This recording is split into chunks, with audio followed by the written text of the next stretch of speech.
사람이 무엇으로 사는가? 이 질문은 철학자들의만의 질문도 혹 톨스토이의 단편소설에 나오는 제목만으로 다루어질 수 없는 소중한 질문입니다. 이것은 우리의 삶 그 자체요, 현실이고 현존이라고 할 수 있습니다. 사람은 그 무엇 때문에 성공하기도 하고 실패하기도 합니다. 또한 그 무엇 때문에 웃기도 하고 울기도 합니다. 심지어는 그 무엇 때문에 살기도 하고 죽기도 합니다. 요즘 여러분은 무엇으로 오늘을 사십니까? 오늘 여기 온라인으로 줌으로 함께 모여 예배하는 우리 모두는 믿음의 사람들입니다. 어린아이, 청년, 청소년들도 이 자리에 전부 다 앉아 있습니다. 우리가 믿음이 있기 때문에 이 자리에서 예배하는 겁니다. 믿음이 없으면 이 자리에 나올 수 없습니다. 있을 수도 없습니다. 왜 우리가 이렇게까지 예배합니까? 그것은 한 가지입니다. 나를 사랑하신 그 하나님의 사랑 때문에. 나 같은 죄인이 용서함 받아서 주 앞에 옳다함을 얻었기 때문에. 그 하나님의 사랑, 예수 그리스도의 십자가의 사랑이 우리의 삶에 가득하기 때문에 그 사랑에 감격해서 우리는 노래하고 또 하나님을 예배합니다. 그렇기 때문에 믿음으로 살아가는 사람들의 삶의 방식은 다릅니다. 행동과 말이 달라요. 삶을 대하는 태도와 자세가 다릅니다. 오늘 그렇게 살았었던 한 사람을 여러분에게 소개하고자 합니다. 그가 갈렙입니다. 오늘 본문에 보면 갈렙은 그니스 사람이라고 소개하고 있습니다. 그니스 사람은 창세기 36장에 보면 에돔 족속으로 이방인이었습니다. 그의 아버지는 여분네입니다. 그 뜻은 돌아서다라는 뜻입니다. 그 그니스 족속의 사람들이 애굽에 살다가 하나님이 강권적인 역사로 이스라엘을 애굽에서 탈출시켰을 때 함께 나왔던 잡족의 사람들이었습니다. 소수의 민족이었습니다. 히브리 사람들이 아닙니다. 그런데 그들이 유다 지파에 속해 있었고 결국에는 시간이 지나서 유다 대표로 뽑히게 됩니다. 때는 애굽에서 나온 지 2년 후 가데스 바냐에서 모세는 각 지파의 대표들을 뽑아서 12명을 가나안 땅에 보내서 정탐하게 합니다. 그때 유다 지파의 대표로 뽑힌 사람이 갈렙입니다. 사실 이 하나만 가지고도 감격스러운 일입니다. 출애굽할 때 아무것도 아닌 히브리 민족도 아니었던 잡류였었던 그 사람들이 우리 유다 지파에 소속되었고 그 지파의 대표가 되어 하나님이 약속하셨던 그 가나안 땅을 직접 보고 밟고 누리고 오는 특권을 가지게 된 겁니다. 가나안 땅 정탐하고 돌아온 그 사건이 갈렙의 삶을 완전히 바꿨습니다. 송두리째 바꿨습니다. 그것이 결정적인 계기가 됩니다. 갈렙은 가나안 땅을 정탐하고 나서 그가 이런 고백을 하게 됩니다. 오늘 본문 7절의 말씀인데요. 내 나이 40에 여호와의 종 모세가 가데스 바냐에서 나를 보내어 이 땅을 정탐하게 하였으므로 내가 성실한 마음으로 그에게 보고하였다라고 말씀합니다. 내 마음에 성실한 대로라고 하는 이 말씀을 히브리 언어로 보면 마음이 있는 대로, 마음이 믿어지는 대로, 다시 말하면 하나님이 마음 주신 대로 보고했다는 얘기입니다. 다른 10명의 정탐꾼들은 겁을 먹고 할 수 없다라고 말할 때 하나님이 주신 마음으로 갈렙은 할 수 있다라고 믿음으로 고백할 수 있었던 겁니다. 그래서 다른 성경 민수기에 보면 갈렙은 이렇게 선포합니다. 민수기 13장 30절에 갈렙이 모세 앞에서 백성을 조용하게 하고 이르되 우리가 올라가서 그 땅을 취하자 능히 이기리라. 믿음의 고백을 합니다. 거기에 그치지 않습니다. 민수기 14장 7절 9절 말씀해 보니까 하나님이 우리를 기뻐하시니 그 땅으로 인도해 주실 겁니다. 하나님의 뜻을 따릅시다. 그들을 두려워하지 마십시오. 그들은 우리의 밥일 뿐입니다. 하나님이 우리와 함께 계십니다. 두려워하지 마십시오. 믿음을 선포하고 사자의 위용으로 믿음의 이야기들을 해나갑니다. 하지만 10명의 정탐꾼의 부정적인 보고에 이스라엘 백성들은 간담이 녹았다고 얘기합니다. 마음이 상했습니다. 분노했습니다. 절망의 상태였기 때문에 갈렙과 여호수아의 말을 듣지 않았을 뿐더러 그들을 그렇게 믿음으로 고백하는 사람들을 돌로 치려 죽이려 했었던 것입니다. 그 결과 출애굽의 1세대들은 갈렙과 여호수아를 제외한 모든 사람들은 광야에서 죽고 맙니다. 오직 믿음으로 고백했던 갈렙과 여호수아 그리고 출애굽의 2세대들만 약속의 땅 젖과 꿀이 흐르는 가나안 땅으로 들어가는 것을 보게 됩니다. 여러분, 믿음으로 산다는 것은 참으로 근사한 일입니다. 아무것도 아닌 잡류 인생을 하나님은 인물로 세우셔서 그분의 약속을 이어받게 하시고 결국은 승리케 하시더라. 이것이 믿음으로 살아가는 사람들에게 주시는 하나님의 복입니다. 그로부터 45년이 지난 오늘 갈렙은 여호수아에게 하나님의 약속을 상기시키며 그 땅을 달라고 얘기합니다. 오늘 본문 12절 말씀인데요.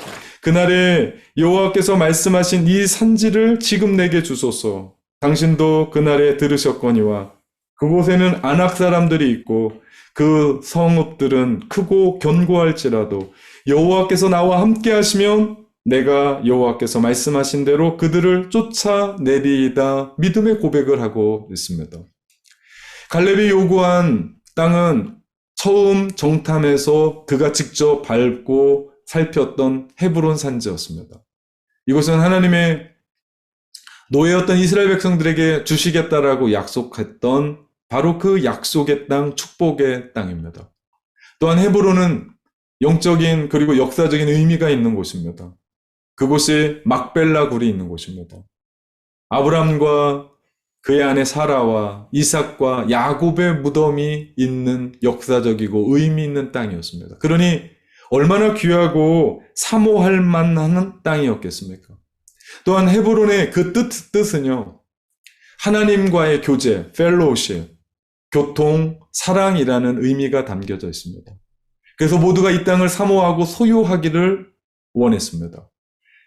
그런데 그렇게 하지 못한 이유가 있었습니다. 그 땅은 아직 정복되지 않았을 뿐더러 그 땅에 사는 자손들은 이스라엘 백성들이 유독 무서워했었던 거인인 아낙 자손들이 살고 있었고 또한 그의 성도 크고 견고했기 때문에 실로 난공불락과 같은 해발 970m에 있었던 성이었습니다. 그 땅을 점령하다가 죽을지도 모릅니다. 자기 지파와 가족들이 희생될지도 모릅니다. 그래서 많은 지파들은 그것 때문에 포기했을 때 갈렙의 요청에 그들은 불평할 수가 없었습니다. 갈렙의 나이 85세입니다. 그 노인이 왜 그렇게 그 땅을 달라고 요청했을까요? 이유가 있습니다. 그것은 하나님께서 모세를 통해서 그에게 약속해 주셨던 말씀 때문입니다. 오늘 본문 9절 말씀에 보니까 그날에 모세가 맹세하여 이르되 내가 내 하나님 여호와께 충성하였은즉 내 발로 밟는 땅은 영원히 너와 내 조손의 기업이 되리라 하셨나이다. 지금 갈렙은 억지 부리는 게 아닙니다. 하나님의 선명한 약속을 붙잡고 지금까지 살았던 것을 얘기하고 그 약속하셨던 그 땅을 달라고 외치고 있는 겁니다. 이것이 믿음의 사람의 사는 방식입니다. 이 말씀으로 갈렙은 지난 45년 동안 거친 광야 뚫고 달려왔었던 원동력이 되었습니다. 가나안 정복전쟁이라고 하는 그 수많은 위기를 넘어 여기까지 올 수 있게 되었습니다. 살면서 수많은 위기와 위험과 유혹과 시험들이 있었지만 자신의 인생을 붙잡아주고 소망의 끈으로 이끌어줬던 그 하나님의 말씀이 그의 심령 속에 살아있었던 거죠. 우리도 마찬가지입니다. 어려운 시대 살아갑니다. 코로나 팬데믹의 시대, 왜 이 시대가 우리 가운데 왔을까 모르겠습니다. 왜 하필 우리 시대에 이런 어려움이 있을까 모르겠습니다. 그런데 한 가지는 우리를 그것이 힘들게 한다는 사실입니다. 또한 개인마다 가정마다 풀리지 않는 인생의 문제로 두렵기만 합니다. 고민이 있습니다. 걱정이 있습니다. 한숨이 있습니다. 이때를 믿음으로 사는 사람들은 다르게 삽니다. 그것은 바로 하나님의 약속의 말씀을 붙잡고 살아가는 겁니다. 여러분에게 이러한 하나님의 선명한 약속의 말씀이 여러분의 가슴 속에 있습니까? 그래서 지칠 때마다, 어려울 때마다, 실망할 때마다, 포기하고 싶을 때마다 나를 이끌어주고 나를 건져주고 나를 붙잡아주는 하나님의 약속의 말씀, 여러분 그거 붙잡아야 되는 줄 믿습니다. 저에게 청년의 때 다가왔었던 말씀이 있었습니다. 그것이 바로 하나님 나라를 위해서입니다. 이 말씀으로 저는 신학을 해 나가고 또 목회를 준비해 나가면서 저를 붙잡아줬던 하나님의 선명한 말씀이었습니다. 이 말씀은 제가 우리 교회에 청빙받아 올 때도 하나님이 약속과 같이 주셨던 그 말씀이었습니다. 하나님의 나라를 위하여. 저의 평생을 이끌어가는 말씀입니다. 그래서 주보에 칼럼을 쓰더라도 제가 누군가에게 메일을 보낼 때마다 가장 마지막에 하나님의 나라를 위하여 라고 던집니다. 청년 때에 받아서 제 마음 가운데 새겨진 말씀이어서 그런지 저는 청년과 같이 목회합니다. 비록 모습은 청년은 아닌데 이 가슴만큼은 여느 청년보다도 뜨거울지 모릅니다. 믿음으로 살 때 우리에게 중요한 것은 바로 하나님이 주신 말씀을 신비에 새기며 살아가는 거죠. 그럴 때 우리는 이 길 걸어가며 지치지 않습니다. 실망하지 않습니다. 절망이 뭡니까? 그런 단어들은 믿음의 사람들의 사전에는 없는 말입니다. 이것이 믿음으로 살아가는 사람들의 모습입니다. 그래서 그랬을까요? 성경은 갈렙을 이렇게 평가합니다. 민수기 14장 24절에 보면 오직 여분네의 아들 갈렙은 온전히 여호와를 순종하였다. 그 마음 가운데 하나님께서 약속하여 주셨던 하나님의 말씀을 붙잡고 그는 순종했습니다. 결국 오늘 본문 14절 말씀해 보니까 성경은 최종 갈렙을 이렇게 평가합니다. 헤브론이 그니스 사람 여분네의 아들 갈렙의 기업이 되어 오늘까지 이르렀으니 이는 그가 이스라엘의 하나님 여호와를 온전히 쫓았음이라 말씀합니다. 이 말씀을 볼 때 가슴이 뜨거워지는 말씀입니다. 결국 갈렙이 헤브론을 정복한 겁니다. 양공불락에서 거인들 안악자손이 살고 있었고 그 성은 견고하고 큰 성을 그는 믿음으로 그 산지를 내게 주소서 하며 달려나갔을 때 그는 하나님의 약속의 말씀처럼 그가 밟는 모든 땅이 그와 그의 자손의 땅이 됩니다. 믿음으로 산다는 것이 이렇게 근사합니다. 제가 여기서 주목하고 싶은 말씀이 갈렙이 여호와를 온전히 쫓았다는 말씀입니다. 이 말씀이 3번이나 반복된다는 얘기는 이 말씀이 그만큼 중요하다는 말씀입니다. 오늘 본문 8절과 9절 말씀에 그는 하나님께 충성했다고 얘기합니다. 충성했다라는 말을 원어로 보면 동일합니다. 그가 하나님을 온전히 따랐다. 그가 하나님을 온전히 쫓았다라는 뜻입니다. 저는 갈렙의 삶을 보면서 이 땅을 살아가는 하나님의 종은 이런 사람이어야 된다라는 것을 깨닫게 됩니다. 다르지 않습니다. 갈렙의 모습은 우리가 지금 살펴보고 있는 하나님의 종이 누군가를 선명하게 보여주는 기준이 됩니다. 믿음으로 사는 사람이요. 그는 약속의 말씀을 온전히 순종하는 사람이요. 충성을 다하는 사람입니다. 이것을 하나로 묶는 말씀이 바로 갈렙은 여호와를 온전히 쫓았다라는 말씀입니다. 하나님을 온전히 쫓는 종이 되어야 됩니다. 저는 여러분을 축복합니다. 하나님을 온전히 쫓는, 그래서 하나님이 기뻐하시는 종이 되시기를 주님의 이름으로 축원합니다. 하나님을 온전히 쫓는 종의 특징이 3가지가 나옵니다. 첫째, 자신보다 다른 사람을 더 생각합니다. 섬김은 다 섬김이 아니에요. 불행하게도 자기 중심적인 섬김이 있습니다. 나의 의로, 내 멋대로 나를 돋보이게 하려고 나의 어떤 야망 때문에 섬기는 거예요. 동기가 순수하지 않아요. 사실 이것은 섬김이라고 볼 수 없습니다. 이미 상을 다 받은 것이라고 주님이 말씀하셨습니다. 왜냐하면 동기가 잘못됐기 때문입니다. 동기가 순수하지 않습니다. 하지만 하나님을 온전히 쫓는 자의 섬김은 나보다도 다른 사람에게 초점을 맞춥니다. 그것이 하나님의 마음이죠. 하나님을 생각하는 사람, 그 사람은 나보다도 다른 사람, 이웃을 먼저 생각합니다. 그래서 빌립보서 2장 4절 말씀에 보니까 각각 자기 일을 돌아볼 뿐더러 또한 각각 다른 사람의 일을 돌아보아 나의 기쁨을 충만하게 하라 말씀합니다.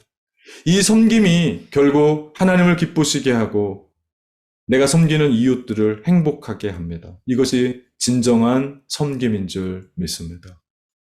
두 번째, 하나님을 온전히 쫓는 종의 특징은요, 주인이 아닌 청지기로 자신을 생각합니다. 청지기란 종의 신분으로 주인의 소유를 맡아 관리하는 사람입니다. 내 것이 아니에요. 다 주인의 것입니다. 다시 말하면 나의 모든 것은 하나님의 것입니다. 이것이 청지기 정신이죠. 요셉은 훌륭한 청지기였습니다. 보디발의 종으로 있었을 때나 모함을 받아서 감옥에 떨어져 있을 때에도 심지어는 세계 최강이라고 이야기하는 애굽의 총리로 있으면서도 자신이 하나님께서 맡겨주신 청지기임을 깨닫고 그곳에서 자신의 소임의 역할을 잘 감당합니다. 그래서 그는 세계 최강의 왕이었었던 바로 앞에서 꿈의 해석 앞에서 내가 하는 것이 아니고 그 꿈의 해석은 하나님께 있습니다라고 당당하게 하나님을 이야기합니다. 또한 그는 자신을 애굽에 팔아버린 정말 13년 동안 나락의 삶을 살아가는데 억울하지 않았을까요? 이를 갈지 않았을까요? 그랬던 그 형들을 용서합니다. 왜냐? 이 모든 일이 하나님이 하시는 일이라는 것을 깨달았기 때문입니다. 그래서 그는 그 권력을 가지고 피해 보복을 하지 않습니다. 진실한 종은 나의 모든 것이 그것이 권력이든 명예든 그것이 나의 자식들이든 나의 소유든 내 지식이든 그 모든 것을 하나님이 나에게 주신 줄 믿고 그것을 주님을 위해 사용합니다. 사실 나의 것은 아무것도 없어요. 여러분 이 땅 우리가 올 때 빈손으로 오지 않았습니까? 우리 갈 때도 빈손으로 갑니다. 목회자로 장례를 이끌 때가 있는데 그때 뭔가를 가져가는 분을 한 번도 보지를 못했습니다. 모든 것이 하나님께로부터 온 겁니다. 이 땅에서 필요한 만큼 하나님이 주십니다. 내가 시대를 잘 읽어서 사업을 잘하고 돈을 좀 벌었다 합시다. 그 시대를 볼 수 있는 안목을 주신 분이 누구십니까? 하나님이십니다. 내가 능력이 있어서 내가 남들보다 좀 똑똑해서 내가 그 일들을 하게 되었고 잘 나간다 합시다. 유명해졌다 합시다. 그렇게 만든 분이 누구십니까? 바로 하나님이시라는 겁니다. 우리가 이것을 인정한다면 그리고 믿는다면 우리는 주님의 청지기로서 겸손하게 더 겸손하게 주님을 위해 무엇을 할 것인가를 생각하고 실천하며 삽니다. 이 사람이 믿음의 사람이죠. 이 사람이 주님의 종이죠. 특별히 진실한 종이 되기 위해서는 우리가 무엇보다도 돈의 문제에 대해서 분명해야 합니다. 하나님은 진실한 종의 신실함을 돈의 문제를 가지고 시험하는 경우, 테스트하는 경우가 많습니다. 그런 이유에서일까요? 성경은 이상하리만큼 돈에 대한 이야기를 참 많이 하세요. 성경은 믿음에 관해서 써있는 구절을 찾아보니까 215번이 나옵니다. 구원에 관한 구절은 218번이 나와요. 기도에 관한 구절은 500번이 나옵니다. 그런데 여러분 돈에 관한 구절은 2000번이 넘습니다. 믿음과 구원보다 재물에 대해서 10배 이상 말하는 이유는 돈이 믿음과 구원보다 더 중요해서가 아닙니다. 이유가 있습니다. 그것은 주님이 우리가 돈을 어떻게 사용하고 있는지를 몹시 궁금해하신다는 것입니다. 돈의 문제는 우리의 삶에 실로 심각하고 중요한 문제가 아닐 수 없습니다. 그렇기 때문에 우리는 물질에 대해 분명한 선이 있어야 됩니다. 기준이 있어야 됩니다. 누가복음 16장 13절에 보니까 집 하인이 두 주인을 섬길 수 없나니 혹 이를 미워하고 저를 사랑하거나 혹 이를 중히 여기고 저를 경히 여길 것임이라. 너희는 하나님과 재물을 겸하여 섬길 수 없느니라 말씀합니다. 너희는 하나님과 재물을 겸하여 섬길 수 없다. 지금 성경은 하나님과 재물을 동질성상에 올려놓고 비교하고 있습니다. 무슨 얘기입니까? 그 정도로 돈은 강력한 힘을 가지고 있다는 겁니다. 사실 오늘날 그 돈은 만몬으로 신이 되어버린 지 오래입니다. 우리가 신앙생활하면서 예수님을 주인으로 섬기면 돈이 우리를 섬기고 돈은 자연히 우리를 따라오겠지만 반대가 되면 심각해집니다. 돈이 인생의 주인이 될 때, 우리가 그것의 목표를 가지고 살아갈 때 우리는 돈의 노예가 되어 평생에 그것에 끌려 다니며 살다가 결국 다 벌지도 못하고 벌어놓은 것 다 써보지도 못하고 죽게 될 겁니다. 그렇게 되면 허망한 인생 되고 맙니다. 여러분, 돈은 그 자체가 나쁜 게 아니에요. 가치 중립적인 겁니다. 그것이 많든 적든 죄가 아니에요. 그러나 그 돈을 어떻게 사용하느냐에 따라서 죄가 될 수도 있고 아닐 수가 있습니다. 그 돈이 하나님의 영광을 위해 쓰여지지 않으면 영락 없습니다. 돈은 나로 하여금 죄에 떨어지게 만듭니다. 기억하십시오. 우리 인생의 주인은 하나님이십니다. 그럴 때 돈은 저절로 우리를 따라오게 된다라는 사실을 믿어야 됩니다. 왜냐하면 하나님이 우리를 믿으셔서 우리의 가정마다 자녀를 주신 것처럼 하나님이 우리를 믿을만 해서 우리 가운데 맡기시는 겁니다. 여러분, 그 하나님이 맡겨신 것, 내 욕심껏, 내 탐욕적으로, 내 마음대로 사용하는 것이 아니라 하나님을 위해서, 하나님 나라를 위해서 사용되어야 될 줄 믿습니다. 우선 이 문제를 잘 해결하기 위해서 출발이 분명해야 됩니다. 막연히 돈 자체가 좋아서 벌면 안 돼요. 또한 돈을 쌓기 위해 벌어서도 안 됩니다. 로또, 일확천금을 구상해서도 안 돼요. 중요한 것은 하나님이 나에게 그것을 주실 때는 이유가 있다는 것을 알고 하나님의 사역을 위해 잘 감당하기 위해서 사용하는 겁니다. 돈은 하나님이 사용하라고 주신 겁니다. 어떻게 사용하면 좋을까요? 물질을 제대로 쓰기 위해서는 우리가 이 모든 것이 하나님의 것입니다 라고 하는 청지기 정신을 표현하는 것이, 그 고백이 10의 1조의 생활입니다. 재정 원칙, 크리스천의 재정 원칙의 기본입니다. 11조가 신앙의 기본이죠. 그래서 저는 만나는 사람들마다 10의 1조를 권유합니다. 그것은 교회 때문이 아닙니다. 교회의 구조를 움직여가기 위해서가 아니에요. 그 한 사람 한 사람을 위해서 필요한 겁니다. 그 기본이 되어질 때 우리는 하나님 앞에 감사로 드릴 수가 있어요. 그럴 때 우리는 하나님께서 우리 인생이 필요하다는 것으로 우리 가운데 필요를 인정하게 될 때 기꺼이 나의 것들을 내어놓을 수 있게 됩니다. 그것이 원칙입니다. 재정의 원칙이 분명할 때 물질 때문에 우리는 시험에 들지 않습니다. 그것 때문에 우리 고생하지 않습니다. 하나님이 우리에게 맡겨주실 때는 이유가 있습니다. 주를 위해 잘 사용하십시오. 가정을 그것으로 잘 지키십시오. 이웃을 위해 아낌없이 흘려보내십시오. 그럴 때 하나님은 더 크고 풍성한 것들로 채워주실 줄 믿습니다. 기억하십시오. 종은 하나님의 청지기일 뿐입니다.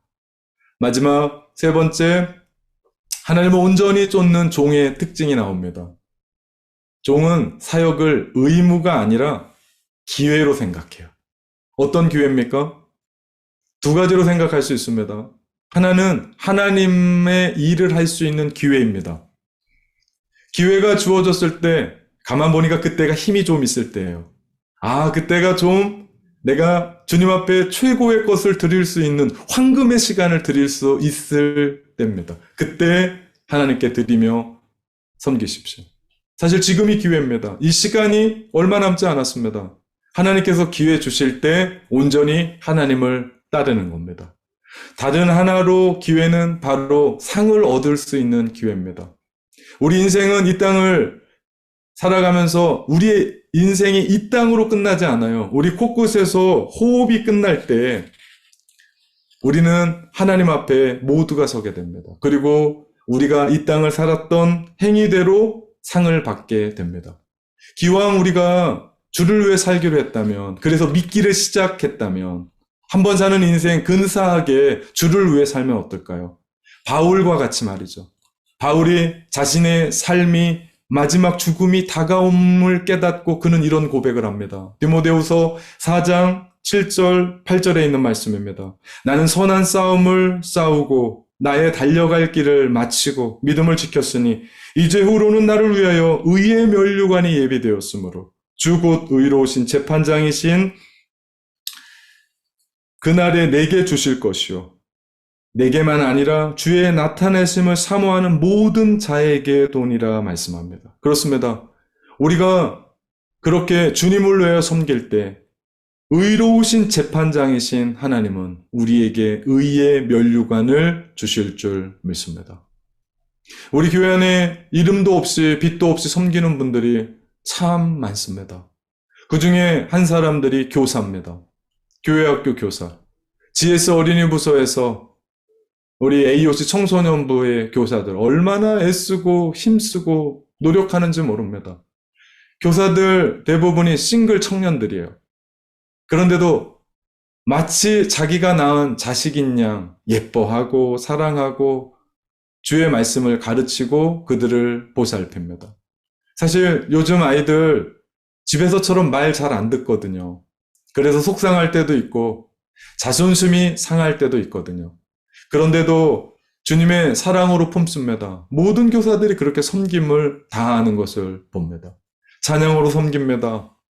성경을 가르치기 위해서 자신의 시간을 드립니다. 안 바쁜 사람이 없습니다. 제가 볼 땐 다 바쁜 사람들이에요. 그런데도 그 시간을 온전히 주님 앞에 드립니다. 자신의 것을 희생합니다. 그 아이들 불러다가 밥 사 먹이고 간식 사주고 그 아이들과 시간을 내어 헌신합니다. 섬깁니다. 특별히 교육부 간사들이 애를 너무 많이 씁니다. 어린이 부서의 우리 서현 집사 경우는 여느 사역자의 몫을 감당합니다. 얼마나 일을 잘하는지 몰라요. 맡겨준 일에 대해서 성실하게 책임감 있게 펑크내는 일이 없습니다. 청소년 부서에서 이번에 섬기는 수빈 간사는 격주마다 영어로 설교를 준비해서 아이들의 눈높이에 맞춰서 설교를 합니다. 그해 안에 하동 성도에게 물어봤더니 그가 그 설교를 외울 정도랍니다. 자기가 그 설교를 외울 정도래요. 아이들 생각하면서 얼마나 그 앞에서 연습하고 또 연습했으면 그랬을까요? 그의 섬김이 결국 한 영혼을 살게 합니다. 결국 한 영혼이 죽게 돌아오게 합니다. 이 섬김 때문에 다음 세대에 희망이 있는 겁니다. 자식을 낳았다고 그것이 다 희망이 아닌 것처럼 우리 교회에 다음 세대가 많다고 저절로 희망이 되는 것이 아닙니다. 우리가 섬겨야 됩니다. 섬길 때 하나님의 희망을 볼 수 있게 될 줄 믿습니다. 그들이 왜 이렇게까지 합니까?